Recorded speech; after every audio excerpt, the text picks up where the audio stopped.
Herzlich willkommen auf dem lösungsorientierten Vernetzungsportal Living Earth.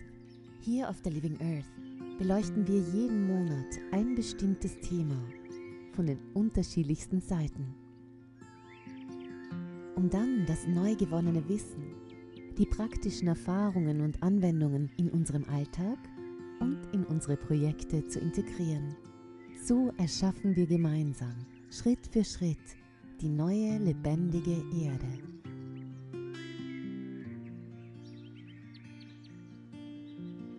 Hello everyone, it's so beautiful that you are here again because today we have another amazing guest and maybe you know her already because she gave us an amazing, she gave us an really mind-blowing interview last time. So yeah, welcome back Dr. Elena Leschen.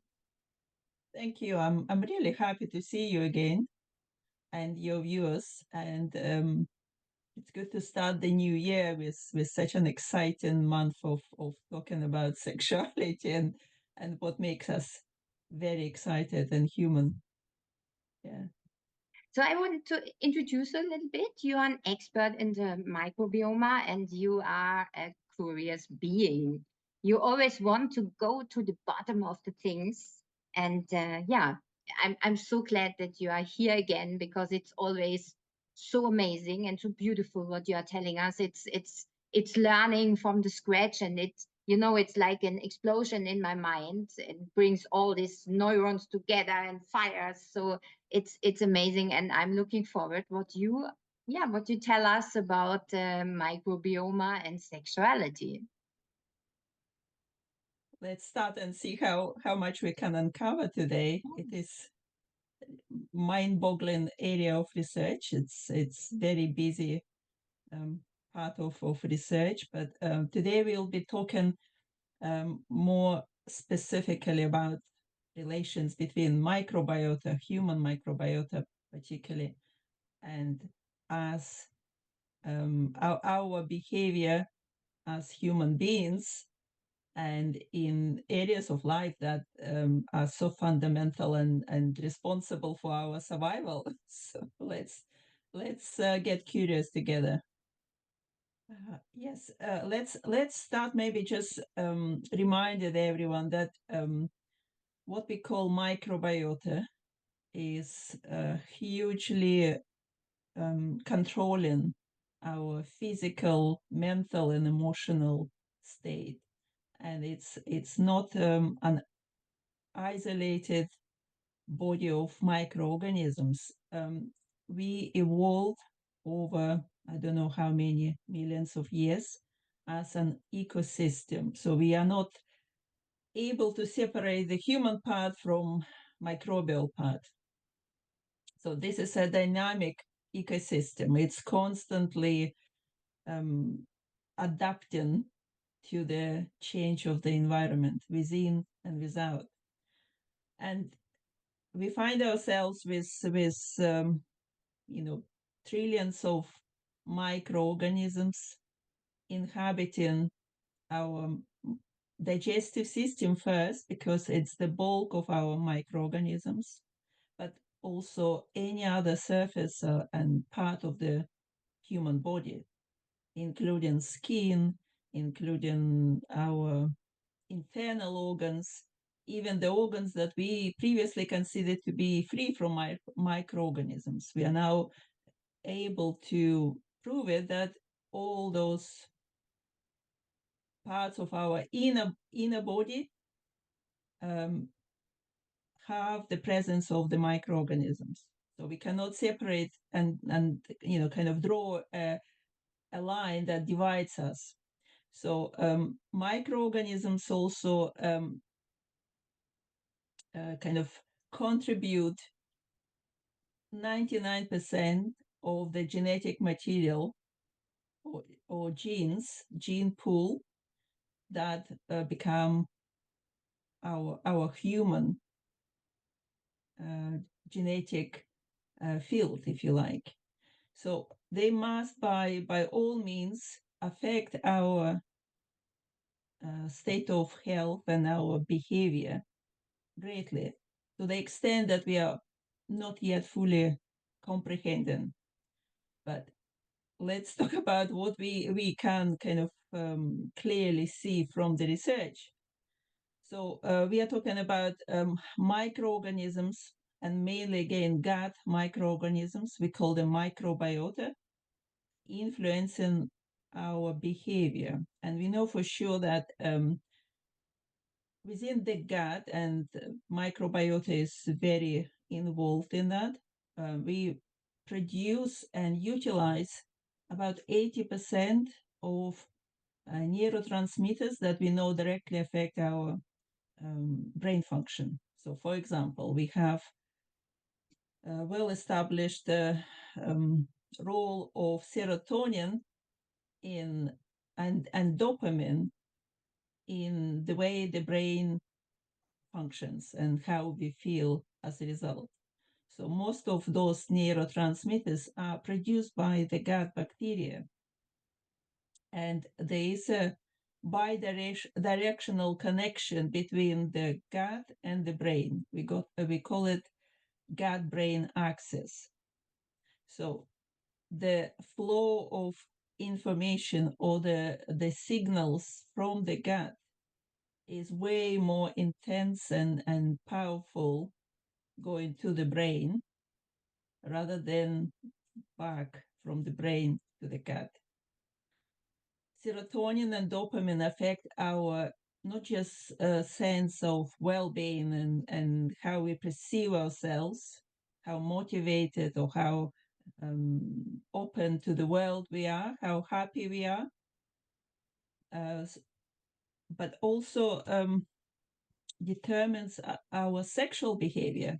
I mean, that's part of probably the bigger picture. How we feel about ourselves determines how much we are outgoing, how much we are, looking to connect with people, and that affects somewhat the behavior regarding the partner choice.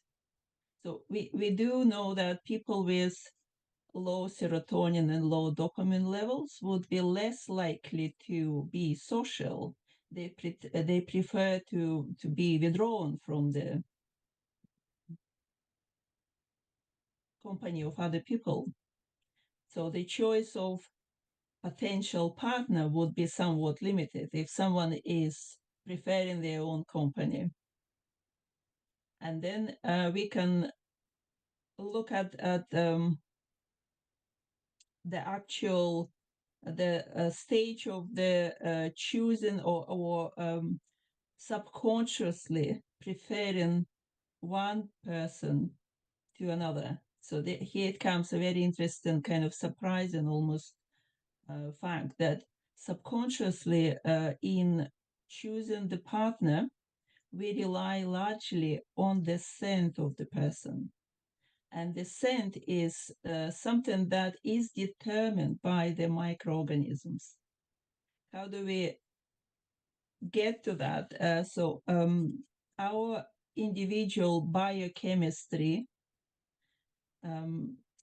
is, of course, affecting the quality of biological fluids and the sweat and whatever, but they don't have a smell as such. The smell comes as a result of the bacteria of microorganisms processing those substances. So depending on the type of microorganisms that person harbors within, also on their skin, will develop different kind of scents. That's the person's natural scent without any artificial scents added to us as perfume and whatever deodorants. So there was quite a bit of curiosity about the scent, how it is important in women choosing a male partner based on just scent. And women were asked to smell t-shirts that men wore for a few days and just blindly threw that scent alone, they were more likely to choose males based on which scent appealed to them. So a healthy microbiota, what we call healthy, balanced, would determine the quality of that scent. And then we come to more individual, preferences here. So the women with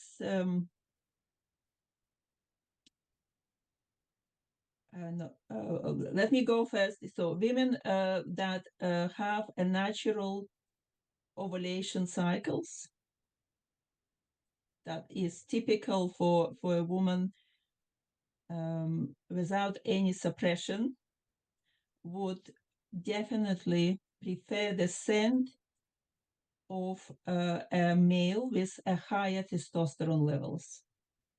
Higher testosterone levels also determines males' features. We can look at it a bit later. So the features, more masculine type of face, would be affected by levels of testosterone. And also males with higher testosterone levels would have stronger immune systems. That would be in the future of creating offspring, would contribute to a much stronger immune system and much more resilient offspring that is more likely to survive and thrive. So higher testosterone levels were quite clearly shown in as preferred pattern to female. And then we have a category of women who were using birth control pills, the hormonal substances that alter natural ovulation cycle. So the women who were not having that natural estrogen surge just before the ovulation, interestingly, they were choosing less masculine patterns, and that manifested itself in preferring less masculine facial features. So somewhat we have observations here of the natural cycle and how it's meant to be unfolding, and somewhat altered pattern of behavior for women who were kind of compromising their natural hormonal cycle, and they didn't have the ovulation taking place. So, but interestingly, going further into effect of suppression of the ovulation in women, when scientists looked at what happens after the choice of partner, they could determine that choices of the partners made while the woman was on the contraceptive pills led to less satisfaction in their relationships compared to women without the birth control pills. And the relationship was shorter, and also attraction to the same partner reduced after the pregnancy. Yeah, so or during given pregnancy, so they go off the pills, and their perception of the partner was different compared to initial preferences they made while on the birth control. So obviously it has quite a strong impact on choice of partner, on relationship itself, on how strong and satisfying that relationship is long term, and it would affect somewhat the health or resilience of the offspring. So I find that, as a conventionally trained gynecologist, quite, powerful and makes me rethink our attitudes towards birth control pills, particularly when they are so easily available and more of supply to the market of these hormonal medications. I would call them medications to very young girls in their teens, and even a possibility of just buying it over the counter and using them for no good reason as such.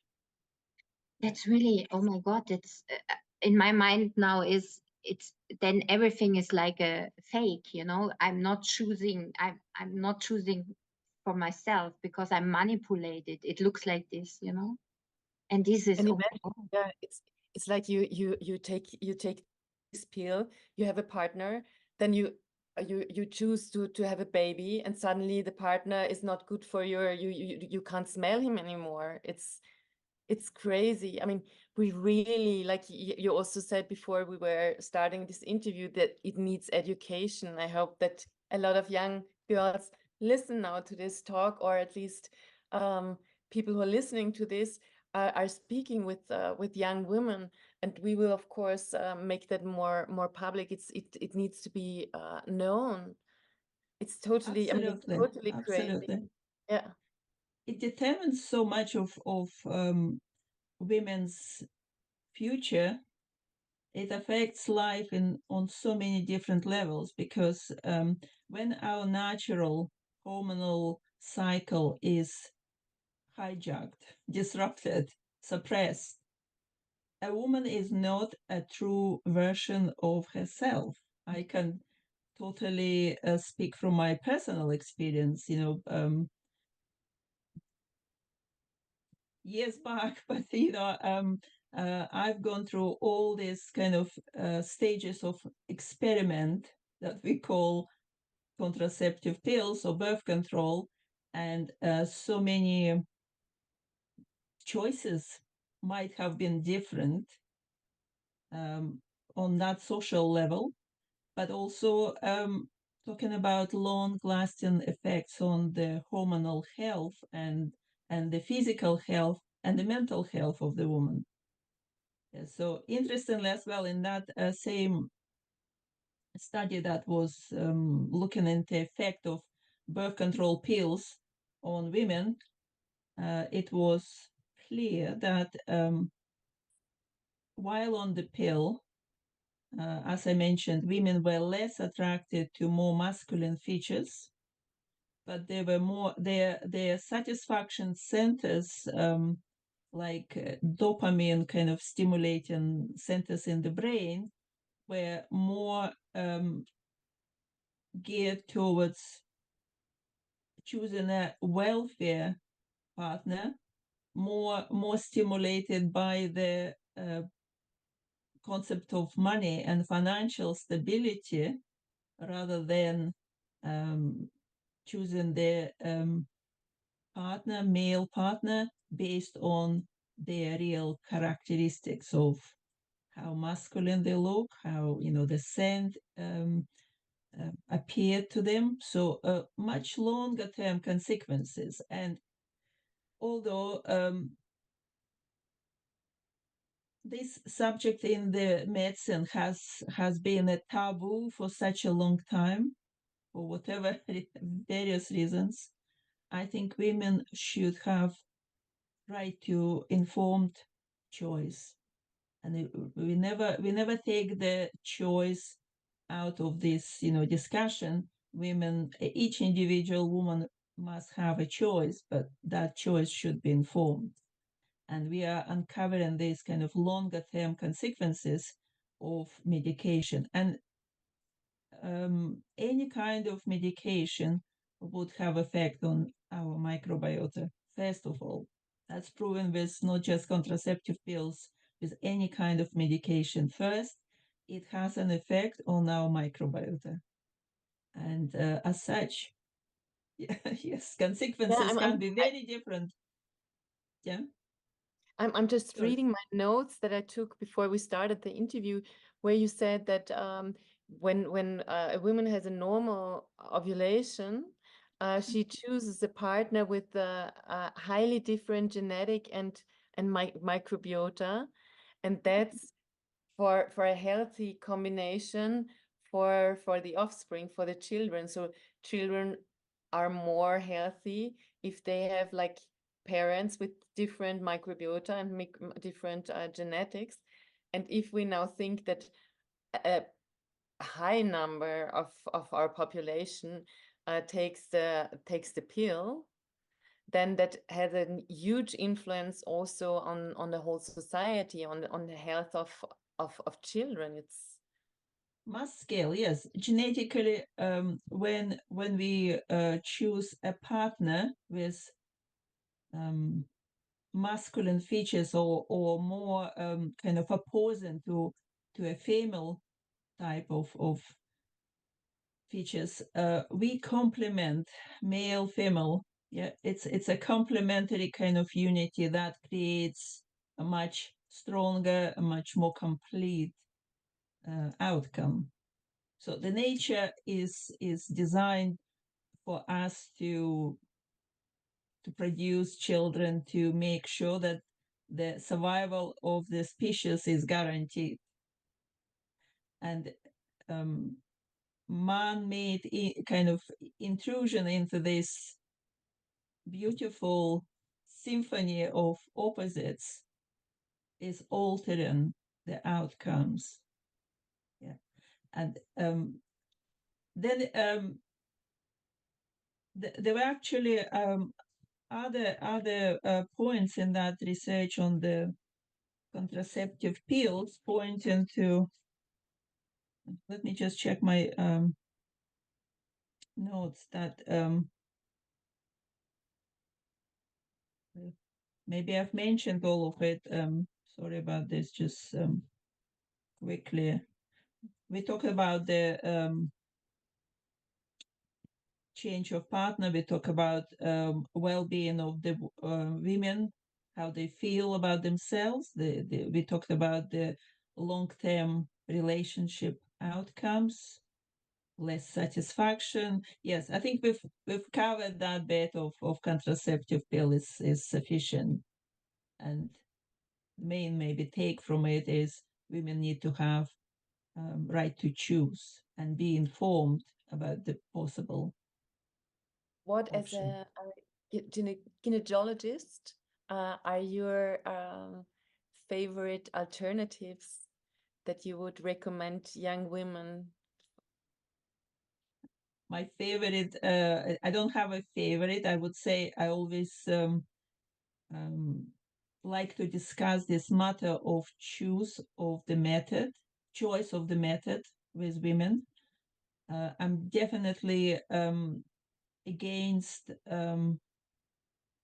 indiscriminate use and prescription of the hormonal forms of contraception, because women with different pre-existing health conditions or their specific, medical situations would prefer different kinds of pills or different generations of contraceptive pills, because particularly on the side of the progesterone part of these combined pills, there are different chemicals used, different types of progesterone, synthetic progesterone, having different side effects, if you like, on a woman. So even without the contraceptive pills, we can choose more suitable form for a particular woman. So we also have non-hormonal methods of contraception, and looking at those, again, some are suitable and preferable for some women and others are not. Like we have intrauterine device that could be very beneficial, or at least safer for some women, but are contraindicated for others. Within the natural birth control methods, there's also a space for that, depending on the needs and the maturity of the person and the woman and her sexual behavior. We can talk about ovulation cycle monitoring, so natural birth control. We can talk about, mechanical ways of preventing pregnancy. So really, there is no answer, no one size fits all. It takes into account much more of the real situation, of the type of the woman, of her medical history, of her sexual behavior, and the needs for that particular time in her life, because it can also change. So I think we need to have a much more open mind about what we want to achieve, at what cost, and then come up with the most optimal solution. As a professional person myself, I feel very strongly avoiding undesired pregnancy is a very powerful tool for women to continue their education, to reach their goals in life. It's cannot be denied, but we cannot also compromise our health long term just for short-term benefit. Yeah, I think it's a very relevant question. Many young women are prescribed contraceptive pills with a very different for a different reason. For example, they have irregular menstrual cycles, or they have painful menstrual cycles, and a very quick solution to that from a point of view of a conventionally trained general practitioner in the UK is take the pills so you don't have your periods, so the problem is resolved. And that is a very short-sighted approach, because longer term the problem gets only bigger, and ways to resolve those complications are somewhat not effective often. So that's my kind of answer to your question, Catharina.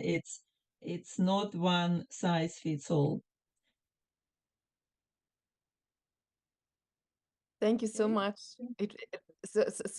So many interesting points that you mentioned. Tatjana, I've got something that we were also talking about in the beginning, before we came to this interview, that having sexual intercourse with a partner changes my microbiota, and my microbiota is influences the way I feel, the way I maybe probably also the way I think, the way I interact with the world, the way I attract others, the way I smell. So it's very interesting. So everyone should really be very careful in choosing the partner, and obviously not changing partners too much, unless maybe waiting for somebody who gives me the perfect microbiota. really choose, no, this one didn't work. How can that brings me to a question. How can I find the partner with the best microbiome? How can I see it? How can I feel it? How can I touch it? Trust your gut feeling. How, we don't know, we cannot give you a recipe for success. But what's really interesting on my side is definitely when we are close with a person, any person, and particularly when we share the same living space, we touch each other, we kiss, we have intimate relationship, the exchange of microbiota is profound. So there was an interesting research looking into effect of kissing on oral microbiota. And particularly they were talking about French kiss, intimate kiss. Within 10 seconds of a kiss, the exchange, the download of microbiota was profound, that it's almost become similar in both people, both persons. Yeah. So kissing is a gateway to the exchange, and touching. We have our skin microbiota, so we exchange that. I think after a few days of this regular kissing exchange, the oral microbiotas of two people involved was similar. So, and oral microbiota is the gateway to our gut microbiota. So whatever is in the mouth would be constantly seeding or feeding, if you like, microbiota in our digestive systems. Then obviously in the process of the intimacy, the exchange of microbiota is profound. So we are sharing what we have. We can only share what we have, basically. Yeah. So paying attention to the health of our own microbiota is also a somewhat responsible act for what we can give to the other person, and vice versa. And then, interestingly, it's kind of wisdom of people, you know, like looking at the saints. I remember being quite curious, observing a long time ago, before any knowledge of microbiota, that people living together, particularly, you know, the couples living together for many years, they become somewhat looking alike almost. They influence not just the behavior and the vision of the world, but they almost acquire some physical similarities. And now we can logically kind of explain it by partly exchanging their microbiotas to the degree when it becomes similar.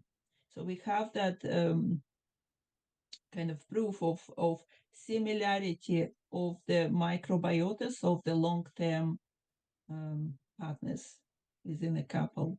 So we become more more predetermined to perceive the world in somewhat similar ways.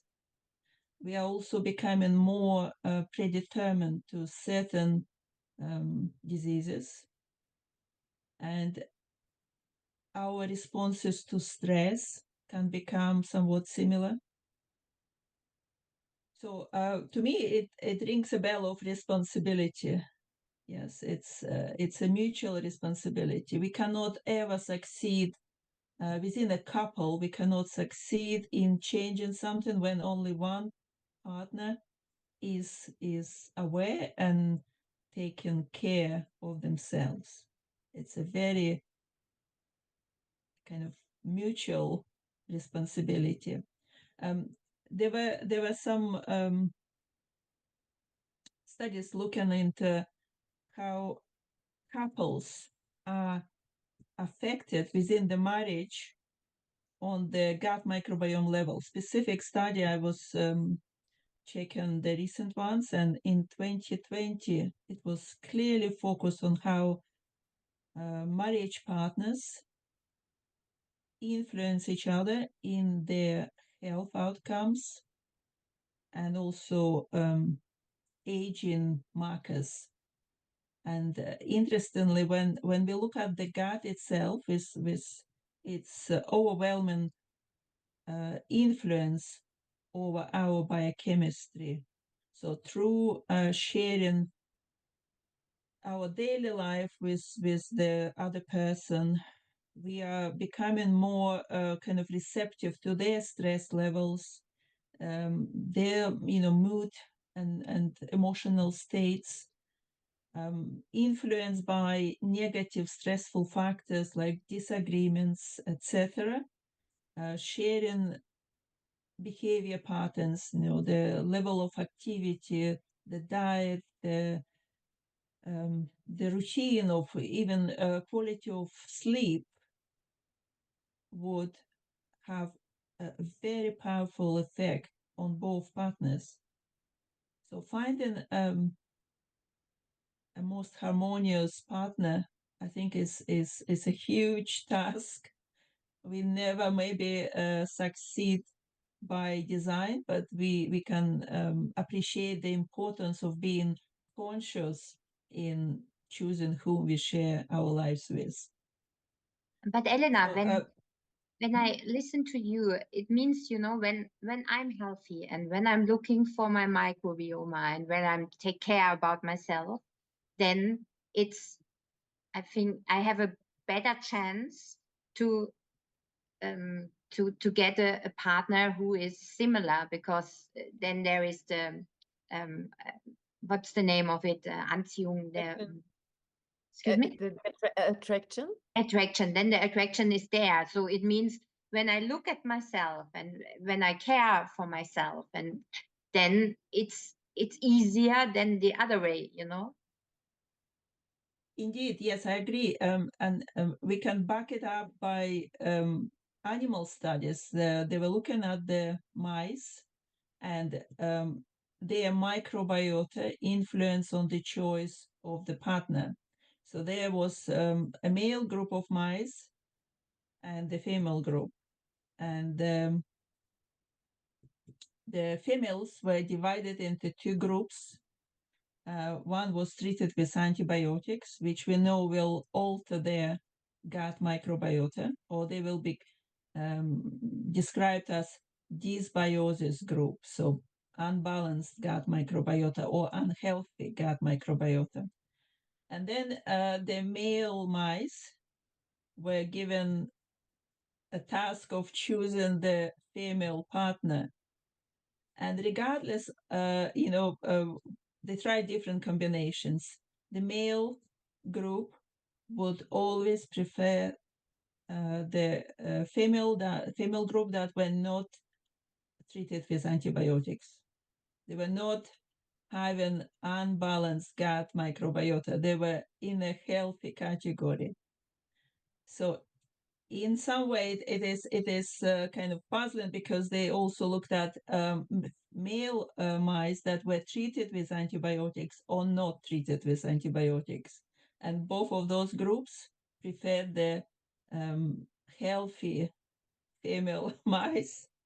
And it's almost on that kind of deeper level, they choose the healthier female because that's a more beneficial partnership, if you like. On that level, it's simply, we talk biology, perhaps the babies would be healthier from a connection with the non-disrupted female mice. Yeah. So again, that research was not long done. It's one of the recent ones. It's either 2020 or even later. But it's interesting, even on that simply biological level of choice, the male would always want to choose a healthier female in order to have healthier offspring. And if you go back into the human couples and marriage relationship and dynamics, since both partners influence each other, and as a result of the higher stress levels or less compatible relationship, how does it actually manifest in the body on the physical level? We know that unhealthy microbiota we call it dysbiotic, would trigger damage to the gut lining, or we call it leaky gut. And through that leakiness within the gut wall, the person then would be more affected by the toxic products of the gut microbiota. They would get higher levels of inflammation as a result. And the body with higher level of toxic substances and less and more inflammation would be more prone to developing various inflammatory health conditions. And we can call it also as accelerated aging. So unhappy marriage is actually very health destructive. And I think if partners cannot find peace between themselves, I think it's very detrimental to health.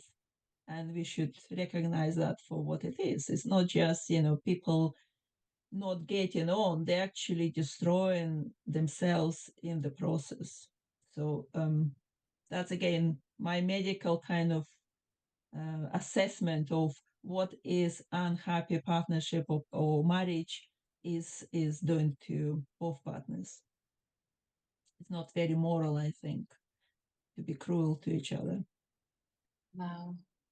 No, It's so impressive. It's again something which we don't think about, which we don't know, which is not clear. There was, we are talking, I don't know how long, maybe half an hour, but there is so much input where we can think about, and where we can be more aware what the influence is. And you say, for example, if two people come together and they kiss and they are together for 1 week, what the influence is out of this, and if you do it for fun, which is happening, it's not a serious thing, what this causes, it's amazing, But on one side, one can be lucky, maybe getting something that they benefit from. Yes. But at the same time, I think it's a mutual exchange. So we can influence the other person with the kind of negative input, and I think it's also not very ethical, if you like. It's not always about what we are getting from another person, it's what are we sharing. So I as I get older, I am more aware of how much any relationship we get into is the mutual exchange and mutual responsibility. And sometimes we have to maybe be more, not sometimes, I think all the time we must be just more conscious about all the exchange that is taking place, and we should be just more responsible when we are dealing with human beings and human souls, because one way or another we influence them, and it's not always a very healthy influence. But again, when we take care about ourselves and we take care about our health, we are present for the world. Indeed. Because then it's beautiful when they met us or when we meet, because and I was just thinking about, I'm spending a lot of time now. We are like a few kilometers apart. We are both in Bali, but I spend a lot of time with Tatjana, and I'm really for me it feels like a present, even when we talk about the microbiota we share, because we drink maybe from the same, we breathe the same air, we touch each other.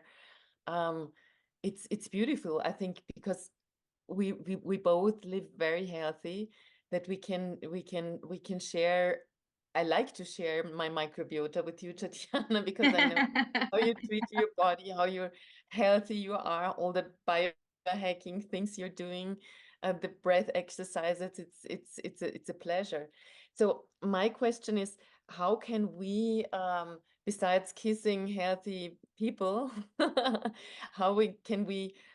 what can we do for our microbiota? Is it like really take care what kind of food we take, that it comes also from a healthy soil with healthy microbiota, biota? Is it also when we go in the forest and breathe the air there, does that change the microbiota? Or if we like go to the humus and smell the humus, and it's a healthy microbiota in there, what are the things we can do to increase the microbiota? And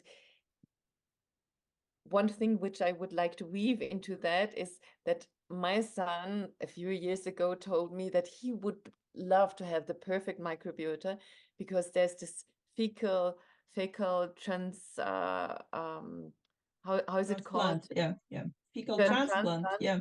where you can like where like like the fecal from healthy people, healthy young people who do a lot of sports, are really wanted for gut problems. But it also, what I heard, it also changes then my feelings when I receive it from somebody else. That was two themes which I mixed up right now. I started with how can we increase our own microbiota. Thank you. Catharina, let me just try and summarize so much of the knowledge that we have, but we try and make it simple. I think a starting point you mentioned about being closer to the people whom you like, first of all. Yes, so healthy, conscious people, positive in their thinking and a way of responding to the world. It's a huge, I think, factor. That's the beauty of the community, because combining the goodness, I think, is quite explosive in its effect. Yeah, instead of counteracting the negative, we combine multiple positives, and that is a huge power on its own. So choosing maybe the environment, the people we spend time with as much as possible. And then we talk about, very much daily routine that is influencing our own microbiota. And we must start maybe with factors like sleep, surprisingly. Quality sleep is way more powerful in its beneficial effect on everything, starting with our microbiota. There is a proof to that. So people who do not sleep or don't have quality sleep would have a very hard challenge of being healthy or having healthy microbiota. Microbiota is very sensitive to environmental factors, including even fluctuations in the sun intensities, the type of the radiation coming from the sun. Let's put it the sun input. It's the first part maybe of our bodies that responds to fluctuations. That's the microbiota. We can't influence that, but being outside, being exposed to daily light, to sunlight, is a huge positive factor in nurturing our microbiota. So other factors like grounding, being physically connected to the earth, is having huge impact on how happy, vibrant, vital our microbiota is. So grounding, and it doesn't have to be completely rural lifestyle. We can all do something about it, living even in the cities, finding some space with the grass or even the rocks or whatever, we can always ground ourselves. Then we talk about quality and purity of water, air, and food. Again, everything that is coming inside our bodies would have a very, unquestionable effect on the microbiota. They're very sensitive to what's clean, what's pure, what's energetically vibrant, and what's not. We cannot cheat on that. So the quality of air. Of course, when we are out in nature and it's a clean, charged, vital kind of force entering our bodies, we are allowing right kind of bacteria to be stimulated. So we call it beneficial or healthy bacteria. And when we're exposed to the pollution in any form, through air or food or water, we are introducing that polluted substance in our bodies that affects the balance of microbiota. Again, it's a very clear correlation. What we call unhealthy for us would be first of all affecting our bacteria. And talking of food, nobody can deny this factor that the quality and type of food the person eats, even one meal, and each meal, I would say, has that kind of strong, powerful effect on what's going on in our microbiota part. They get the nutrition, they get the message. This is information for microbiota. How vital, how fresh, how or opposite, how processed or lifeless that food is determines whether information is right for the pure forms of life within us or not. We cannot pretend that it doesn't have the effect.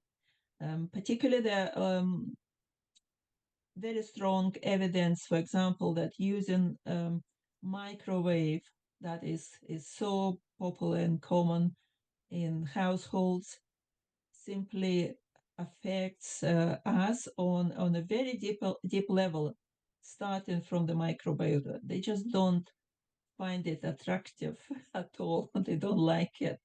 So everyone has a choice to use it or not use it. And we have to maybe maintain that choice, right to choose what's right for each individual person. I'm not saying that we should discard all the inventions of modern technology, but we have to be aware that our choices have consequences. That's how I try to explain it to people I work with. We have a choice. You please be responsible for your choices, honor them, and be responsible. But it does affect our microbiota negatively. They don't have the agenda. They just their purest form of life in a very simple, original form that do not have an agenda. They just know what's good, what's not. So talking of food, we have a number of kind of pro-microbiota factors. It's well-known fact that we feed our microbiota mostly through fiber. So fiber in the diet is somewhat a nutritional source for bacteria. And on the other side, we have lifeless type of food that contains high amount of sugar, processed sugar. Yeah. So it's not feeding the microbiota, it's rather creating more of the imbalance towards unhealthy kind of microorganisms. Any kind of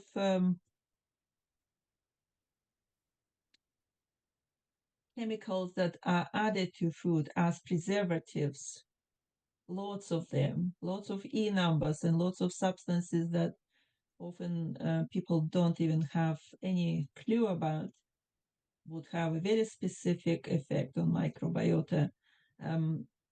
Actually, one of them would be somewhat popular substitutes for sugar, the sweeteners, so-called. It has been shown that it creates dysbiosis in the gut, so it's unhealthy for us as a result. What did you mention, Catharina? Smell and humus. Yeah, again, what do we get from a natural, healthy, balanced humus would be compatible or complementary to our own microbiota. I cannot maybe mention all of the factors, but if we go through the most important relevant factors is stress levels, quality of sleep, how much we are exposed to the sunlight or not. And we cannot substitute that with the LED lights or whatever. we don't. And then we have the quality of air, water, and food. And all together, those factors really determine how well we are physically and mentally. So how we feel, how happy, how positive we are, is influenced by or determined by our gut microbiota. And then there was something else. I'm not sure I covered that. You were asking about something else. Oh, the fecal transplant. Yeah, another very interesting area of research, and it's initially it was introduced as a possible method of treating life-threatening conditions with particular type of infections that people would be prone to after broad-spectrum antibiotics and infections. So some years back, maybe 10, 15 years ago, that's how it was first introduced to the medical field. And now it's becoming more well-known, more practiced. But I would say the outcomes of it would be somewhat different for people. So why some people their lives would be saved by fecal transplants, and other people would not benefit from it, or potentially have some unwanted outcomes. And the way I can explain this, again, like we are individuals with very personal microbiota and very individual immune systems that would react differently to the microbiota taken from another person. Just like with organ transplants, kind of controversy, our immune system is deciding what kind of microorganisms it is happy with when it is introduced from the external source. And there is a possibility of our immune system rejecting those kind of microorganisms or being triggered by it. So at the current state of things, we are unable to test whether this fecal transplant will be received gratefully or whether it will trigger an angry response from our immune system and rejection, or some kind of inflammatory response as a result. So in theory, it's very, very kind of attractive. Let's get the goodness from another person but it might be just not compatible with our own. And in kind of to continue this topic of fecal transplant, more and more I stand to kind of to support the idea that we have a duty, a responsibility to nurture our own, grow our own garden within, rather than look for a quick fix and rely on a magic pill or magic fecal transplant that will fix us. Yes. Does it make sense? Yeah. Yeah. So I think it's logical, considering what we've discussed earlier, to understand that there's no magic pill in any form or method that would resolve our own imbalance, and responsibility goes back to us. Okay. Sorry, there's no magic pill. Yeah. But there is a magic pill. It's me, it's Yes. me. I'm the magic pill. I'm the key to everything. And the getting goosebumps as I'm hearing this, Tatjana. It's really, we are at the point of realizing that everything that we are searching is within, and the power we have is it's not just mind-blowing, it's just shattering all the misconceptions that we've been